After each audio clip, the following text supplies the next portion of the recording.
Welcome to Films and Stuff with your hosts, Pete Mitchell and Ethan Hunt. Pete, welcome back. Films and Stuff. I am bouncing. I feel like you're bouncing as well. Tell me why. Because we're going to talk about Andor. We are back. Lucasfilms. The show that you were most anticipating. Disney, the Mouse House, they're back.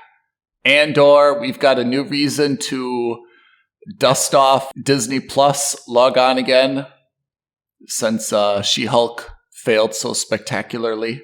Really badly.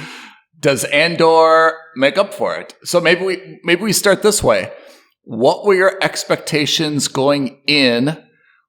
And since they released 3 episodes, what's your impression now having watched these 3? So I find that, let's start with, in general, I really liked it. Yeah.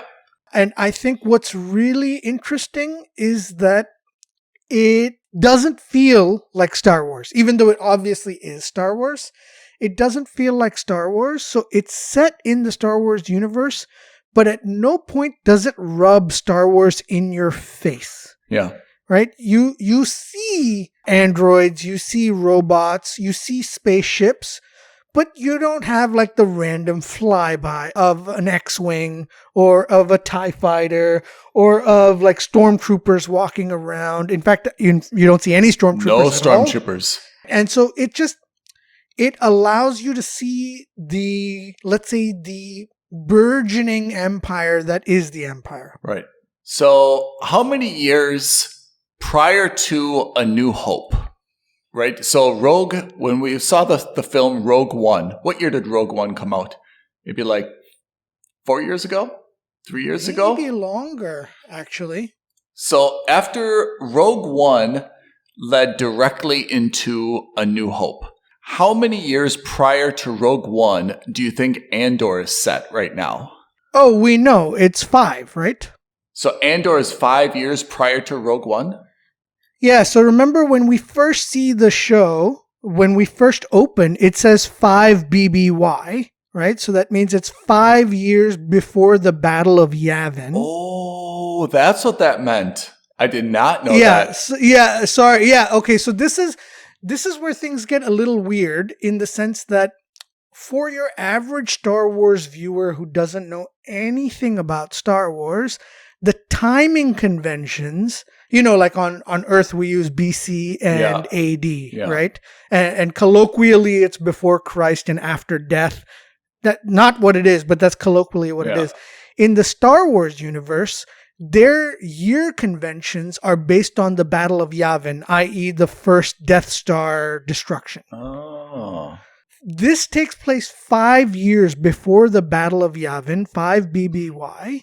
And that means that this season and the next season, because it's confirmed it's 2 seasons of 12 episodes each, will take place in the 5 years that lead up to the events of Rogue One.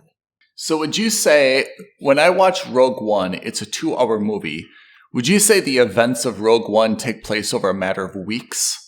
So remember, Rogue One opens with Jyn Erso as a child. Oh, yeah, but I mean... And then, So, I mean, the main part of it, probably, I mean, they don't explicitly say... That way, time is never really explicitly mentioned in Star Wars, right? Because you see them go into light speed. We don't know how long that takes. I mean, this is now getting into the nitty-gritty and the technical. But, yes, I don't think it spans over years. I think it spans over weeks or maybe months at most. Okay, so Rogue One, those events take place over, let's just call it like 2 months. And then that leads directly into A New Hope. A New Hope probably takes place over the course of a couple weeks, maybe less, right? Yeah, probably less. Right? Luke gets the droids, his aunt and uncle are killed. He and Ben Kenobi meet Han. They take off. The tractor beam pulls them in. There's a battle. They escape. And then they do the X-Wing run and they blow up the Death Star, which is Yavin, right? Right. That's the Battle of Yavin. That's correct. Why did they call it Yavin, by the way? I think, oh my God, Yeah. I think that maybe the planet that they're hovering over. Oh, okay. So Maybe, I don't know. So that marks. So we're 5 years prior to that, and next season of Andor would be 4 years prior to that. Then, right? We don't know. Yeah. We don't know. We just know that season 1 and 2 of Andor you're right. We don't know ends exactly if it's at Rogue consecutively. One. Okay. Yeah. So that's good education for me. Now I know where we are in terms of the timeline. So, are you happy with it? Very. Yeah. I gotta say, remember when we talked about this a couple episodes ago or months ago, I was very hesitant to give it my all, because I was really afraid that they were gonna really Lucasfilms this whole thing. Let's throw Leia in there. Let's throw all these cameos of other people we know in there. I was really stressed out about that, actually. I think I'm glad they didn't. Yeah. I think we also discussed that we weren't really sure what this show was going to be about. Like there wasn't like a natural event that would be built around. We just didn't know like how this would be structured. So yeah, all we know for sure is that we're going to we're going to learn about the formation of the Rebel Alliance. Yeah. Or if not the formation, just beyond the formation and how the rebels actually worked. How did they get their intel, which we saw a little bit of in Rogue One. But, the inner workings of quite possibly the Rebel Alliance, and probably also the inner workings of the Empire and the politics involved. I imagine, based on the trailer, we're going to see a lot of politics, but not in a bad way. Yeah. I mean, I have to say, before we dive into the plot of this, my expectations were pretty baseline. They weren't too high, but at the same time, I was looking forward to this. And I think what they did was right to release 3 episodes, because the episodes are short, right? When we talk about House of Dragon and Rings of Power, they're like over an hour, they're pushing an hour. Andor, I thought all 3 were kind of between like 37 and 42 minutes, right? Yeah, I think they had to, because my feeling is that the first 3 episodes were actually filmed as one super long episode that they just broke up into 3. Because, if you watch the ending of the first one, it's very abrupt. The ending of the second one also abrupt. It's not there's no natural ebb and flow to the beginning and end of each episode, except for at the very beginning of episode 1 and the very ending of episode 3. Yeah. I think that they were just like, okay, let's make a 90 or 120 minute long episode 1, and then let's just kind of ham-fistedly cut it up into 3 episodes. And then push it out as 3 episodes, even though realistically, if you look at it from episodes 1 through 3, in terms of a coherent story, in terms of coherent cutting, that's just one story. That's one episode. But when we look at Mandalorian, Boba Fett, and Obi-Wan, most of those episodes were less than an hour, right? Yeah, they were, but they were also, Mandalorian especially harkens back to the, not even our childhood, maybe our parents' childhoods, when we're talking about the old school Westerns in the US, where every episode was a self-contained story. Yeah. Whether it was 40 minutes or whether it was an hour, if you missed last week's episode, it wasn't a killer for you to get to what was going on in this week's episode. Yeah. It was. So when I say it was episodic, I really mean episodic in the sense that each episode was its own story. Yeah, you're right. There was obviously themes that continued throughout, but you're right. You could kind of watch. Of course. And in this one, there's no way you could do that. You couldn't skip episode 2 of 1, 2, and 3. You couldn't skip the middle episode and understand what was going on. You would be missing a lot of valuable information. Yeah. But I like the shorter episodes. I thought that it's good to kind of keep them punchy. And I think, now the 2 big elephants in the room that Disney is competing with are obviously House of the Dragon and Rings of Power. So I feel like it's kind of smart for them to go for something a little bit shorter, a little bit punchier, and hope you bring the audience in on those shorter episodes. And at least so far, the story seems very local. Yeah. It's not like galaxy spanning. It's not empire spanning.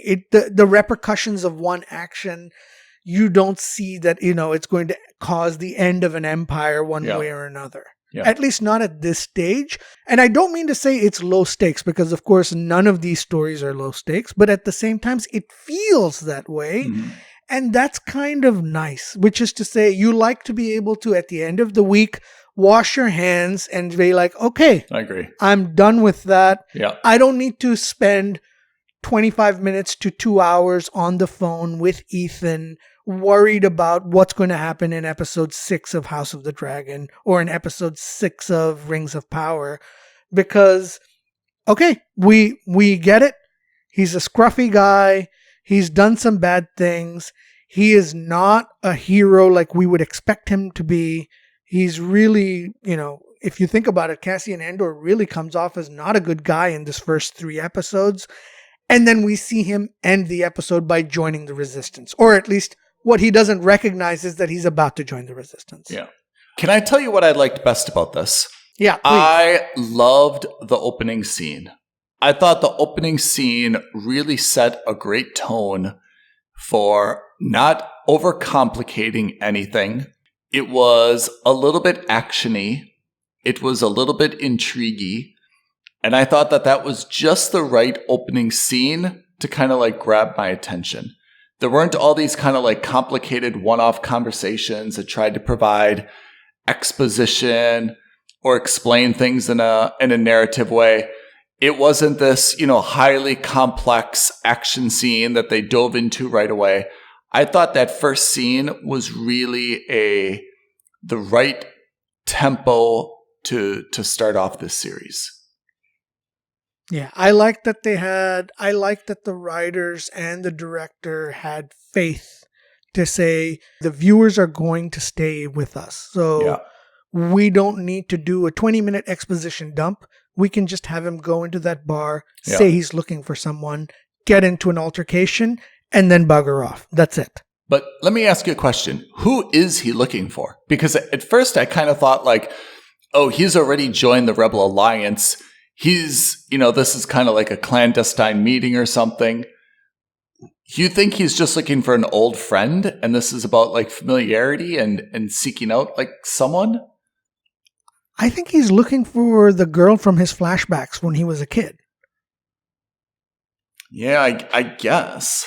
I mean, I don't know. Yeah. I honestly don't know. But my gut tells me that, we see by the end of the 3rd, we understand where he came from as a kid. Like he was rescued by, that older woman when he was pillaging the ship. Yeah. He was taken away by her, rescued by her, but separated from his family or his whatever they were. Yeah. Including the girl who was kind of like, I don't know if it was a sister or whatever, but there was some kind of he had like a big brother familial role. relationship. Okay. So he got separated from her, and I guess he's just looking for her. I guess. I don't know, and I'm certain by the end of this season we'll get there. Yeah. I mean, when you see at the beginning, again, I thought it was kind of like a clandestine rendezvous, between like another, member of the Rebel Alliance, and they were going to like exchange information, or she had like, one of her clients was, with the Empire. So, she was going to give him some details and she stole his swipe card or something. The fact that he's doesn't really have any concrete information and he's looking for someone, and it was a girl, right? I mean, it didn't even have to be that girl. There were obviously other like females within that like tribe of kids that he was in. The more that the show went on, I thought the less relevant, that adventure kind of was. The more reckless it was in a way, considering that he had to kind of like take someone else's ship and sneak out there and so forth. So it turned but that's out what I meant. Not right? to be it's important. really low stakes. Yeah. It's not a mission for the Alliance. It's a personal quest that he's on. Yeah. It mirrors very much the beginning of Rogue One, where he meets the defector or the guy who's helping him out from the Empire, and then he has to kill him to escape. Yeah. So there were lots of parallels with that. It kind of sets the stage to say Andor has always been like this. Yeah. In that movie, he was doing it because he couldn't risk the mission. And in this movie, he's doing it because he couldn't risk his personal freedoms, right? So again, he does not come off as a good guy in any of this. Yeah. I guess that's really the point I want to dig into a little bit more, which is in Rogue One, he was a hero. So we kind of assumed that he was a little bit of a heroic, sympathetic, guy. And now we get introduced to him, and it's really hard in any way to find him to be a redeemable guy, right? I mean, at best, he's kind of good to, the lady who rescued him, I guess, allegedly, right? That's like his adoptive mom, basically, right? But apart from that, he's kind of like a scammer, selfish jerk. Yeah. Yeah, he owes people money, he doesn't pay them back. And then when they come up to him and ask for that money back, he's like, what are you going to do? He's just, he uses and abuses everyone he can to push himself forward as much as possible up to a breaking point, clearly. Yeah. I mean, he is very manipulative, right? He is always kind of like running a con, but it doesn't seem like the same way. He's not really like getting anywhere, it doesn't seem, right? Someone even said that to him, like, hey, you're going to get yourself in trouble and you're not going to be able to talk yourself out of it. Exactly. But I don't know. It's just, it's interesting to see that, because I think coupled with the fact that you've got someone who's clearly going to be the protagonist of the show isn't being shown as a protagonist. Yeah. And then coupled with the fact that, the show itself looks really good because it feels grimy. It feels real. It's not like the other Star Wars shows or like the other Star Wars like environments, which kind of look pristine and brand new. There's filth. There's dirt. I read into this show was the first of the new Star Wars era that actually built real sets. Oh, really? They didn't. Yeah. So like, The Mandalorian was shot on this like 360-degree sphere, like CGI space. This show, they physically built that town. They physically built scale models. They built that, all these sets. And look, I am not an artist. I can't tell the difference that way, but I can feel the difference.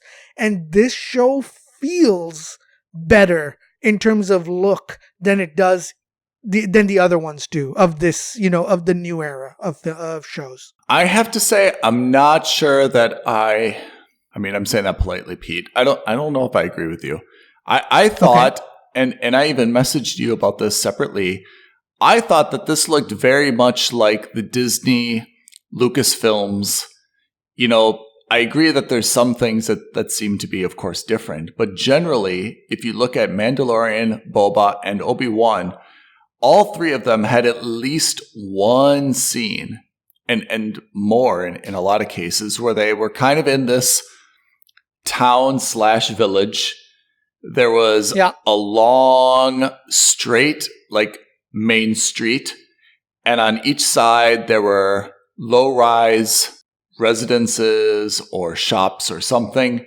I thought that was kind of like a hallmark of every show.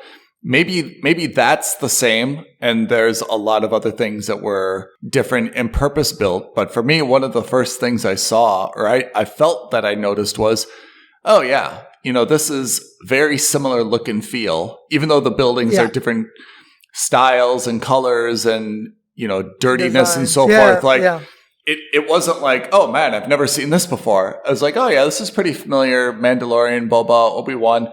And to me, that made sense because it's more or less kind of the same era. I mean, I know that's... Yeah, it's like a frontier town kind of vibe, right? Yeah. I mean, I know that's not correct in the terms of the Star Wars timeline, but I just kind of felt like I wasn't looking at something that was totally, completely, entirely different that we haven't seen in this kind of, new generation of spin-off, TV series. Yeah. You're not wrong. But, there were elements like the warehouse at the end of the third episode. the guy who woke everyone up, the one who was banging on that metallic gong kind of thing. Those kinds of things where you're just like, it gave that town a little bit of a visceral feel that was different from the others, right? It didn't feel like Tatooine. It didn't feel like Coruscant. This felt like a real edge of the universe mining town that people were basically, everyone who lived there was basically an employee of some kind. Yeah. And I loved that. And I loved that, you had the guy who basically uses that bell to alert everyone to wake them up to get the day started. But then internally, you also had all the individuals who were just like, oh, there's trouble. So they start banging on the metal, bits of metal to kind of warn everybody. So even though it's like a company town, they still are allied with each other as people, right? Yeah. So I don't know. I liked it. You're absolutely right in the sense that some elements of the town felt generally quite generic, but at the same time, the feel of the town and different elements of the town, I don't know, it made me feel like this was a different part of Star Wars or a different part, something we've not seen before. You definitely felt, you didn't mistake it for, hey, am I on the same planet as Mandalorian or is Boba Fett going to walk by? In that sense, yes, it was absolutely different. Yeah, it definitely felt distinct, and I did like that. Yeah. I guess the big event, right? The big event is that the dude, right? Luthen Rael? How do you say it?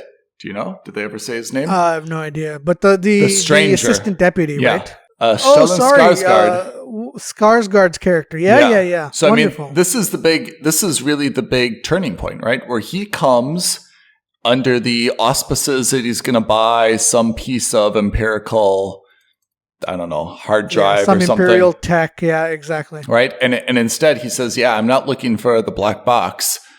I'm looking to recruit someone. Did this seem like a little bit of a stretch for you, or did this kind of seem to be like a natural flow? I think it felt like a natural flow. All right.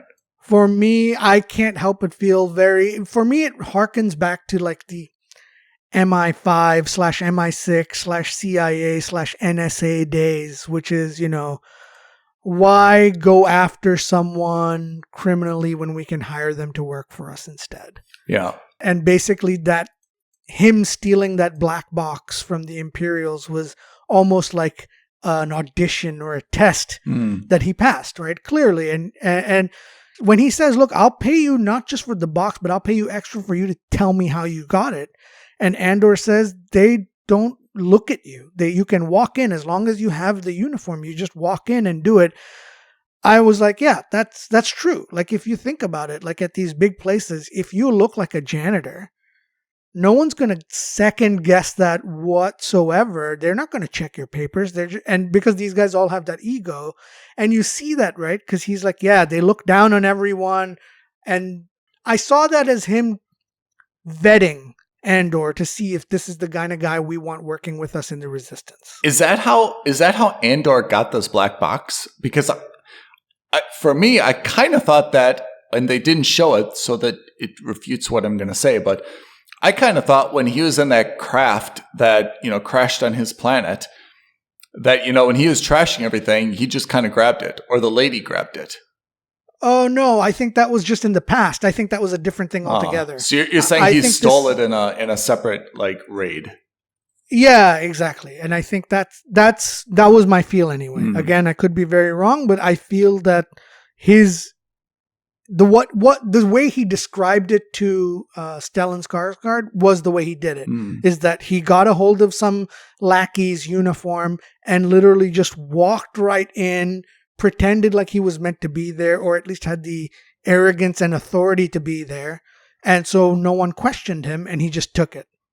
So prior to Skarsgård coming, the plan of Andor was really, hey, I'm going to sell this thing for a bunch of money. I'm going to use those credits and I'm going to get off this planet, right? Yeah, but the only reason he wanted to get off that planet was because he accidentally killed one guard and then he purposefully murdered the second.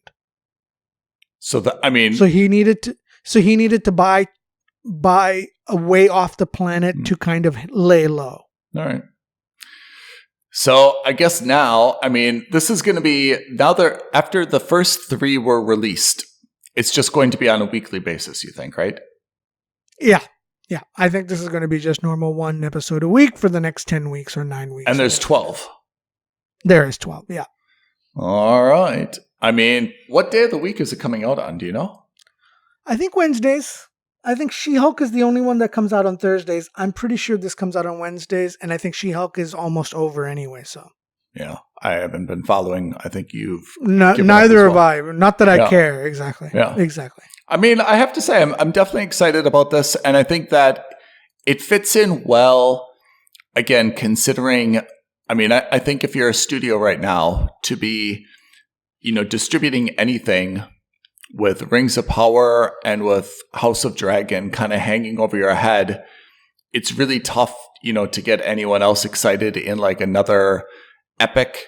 So I think that Andor is probably like a little bit of a good change of pace for Disney. And again, I feel like they really needed something to keep them relevant. I mean, again, you and I are very unique. We have multiple subscriptions. Most people do not. Yeah. And considering now the HBO, Amazon, battle at the top, it seems really difficult, especially if there's Netflix, right? I mean, there's Hulu, right? I mean, I think it's really tough that people are going to dig in and try to find, okay, I need Disney also, right? And have like that be their third or fourth. And the second battle that they really have is, forget about all that. Even if you did have Disney, Boba Fett didn't do very well for them in terms of the Star Wars franchise. It wasn't the show that people thought that Disney would be clamoring for, or that Disney thought people would be clamoring for, rather. So, if you put Mandalorian up right now, I think it would very easily compete at a very high level with Rings of Power and with House of the Dragon on I only have 1 hour to watch what platform and what show am I going to watch. I think that would easily be a competitor. Andor, I don't think would be. Yeah. However, what Andor, as you rightly said, does is A, it keeps Disney in the game, and B, if Andor is good, and by all rights it looks like it's going to be, I imagine that Andor will also kind of reset a little bit of the bad taste in people's mouth left by Boba Fett. Again, not that I thought Boba Fett was a terrible show, but I think a lot of people were not happy with it, relatively speaking.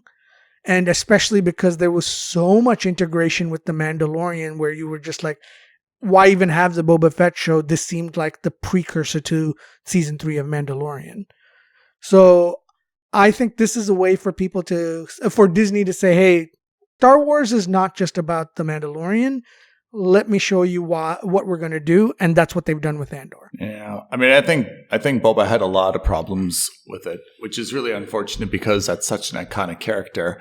But yeah. I agree with you. I think Andor cuts, 2 ways. And the first one is, and again, I use my family as kind of the yardstick. Yeah, the yardstick for this is first of all, there's not so much Star Wars in it that you can't digest it, right? So I think that's going to appeal to a broader audience. The flip side of that is that the word Andor doesn't really mean anything to but a few people like you and me and really diehard Star Wars fans, right? Maybe Mandalorian didn't mean anything. Maybe Boba Fett didn't mean anything, but at least Andor is one word. It's a short word. It's easy to pronounce, but just in terms of like brand recognition, I don't think it's very high at all. And I think that may cut a little bit against the show. Yeah, I think so too. But I think when you look at the Andor logo itself, it's very clearly a Star Wars show. For you? I don't need... I don't need... Yeah. I think your average person who has seen or knows of Star Wars, maybe isn't a huge fan, but definitely knows of the franchise. Yeah. Just looking at the logo, you're like, I don't know what Andor is. Is it a person? Is it a thing? But looking at the logo, I'm pretty sure you'd be able to deduce that it's Disney, so it's got to either be a Marvel Universe program or a Star Wars Universe program. And I think most people would automatically assume that it's Star Wars. So in that sense, one, brand recognition to Star Wars overall, not so bad. And B, I think, very, very immediately you understand that Andor is a person. So, I think in that regard, also good because we didn't see Star Wars in the first 3 episodes. Yeah. Except for the fact that there were some ships and there were some droids. We didn't see a stormtrooper. We didn't see an X-Wing. We didn't see a TIE fighter. We didn't see a lightsaber. None of that. Which, again, low stakes, low Star Wars entry point, so anyone could watch it. I'm not saying my mom would watch it. I don't think she would.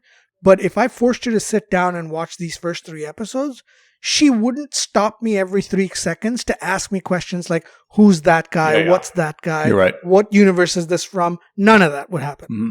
So taking this forward, we've got 2 seasons confirmed.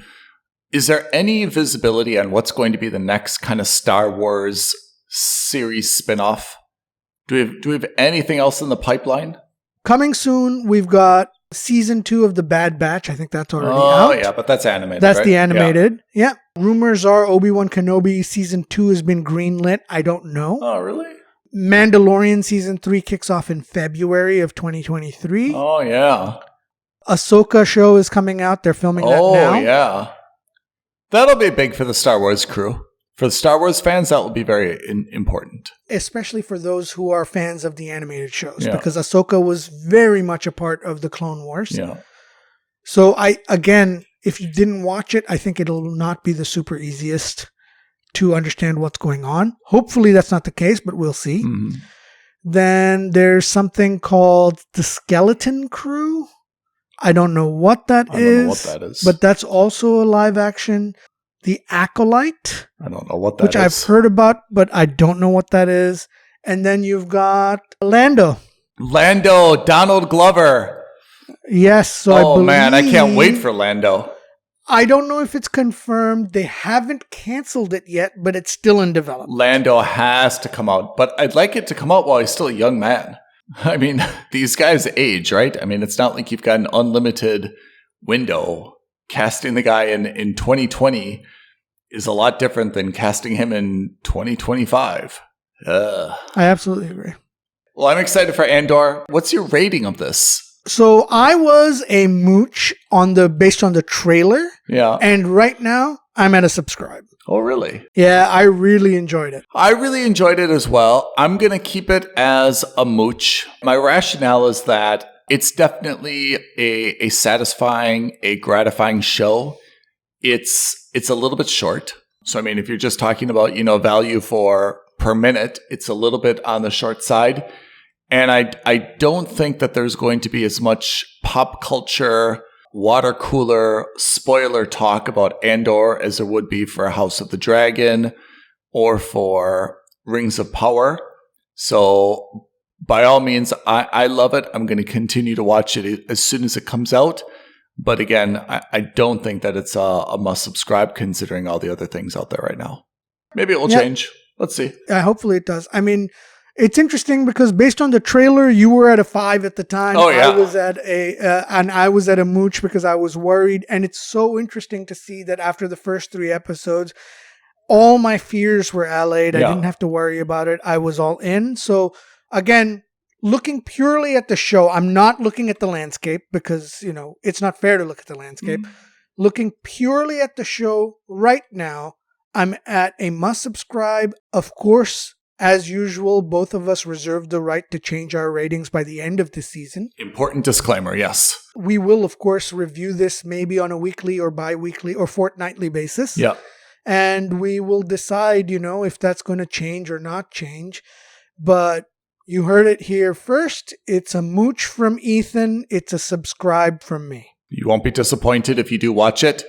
And for more recommendations, tune in to our Stream or Skipped segment where we'll talk about some new shows that we watched this week as well. If you've got thoughts on Andor, If you think this is the greatest thing since sliced bread, reach out to us, aloha@filmsandstuffpodcast.com, or tweet at us at FNS Podcast. Drop a comment, like, subscribe on our YouTube channel. We would love to hear from you because, Star Wars is something that's very close to Ethan and very close to my heart. So, we really will want to engage with you on this because this is definitely going to be in people's minds, at least for the next 2 months. I love YouTube comments. Don't be shy. Win a hoodie. Okay. Thanks, everyone. Pete, thank you for your time. Thank you, listeners, for your time. We will catch you on the next episode of Films and Stuff. Goodbye now. Bye, everyone. Thank you for listening to another episode of Films and Stuff. If you haven't already, please subscribe and review on Apple Podcasts, Spotify, or wherever podcasts are downloaded. Films and Stuff. There is no substitute.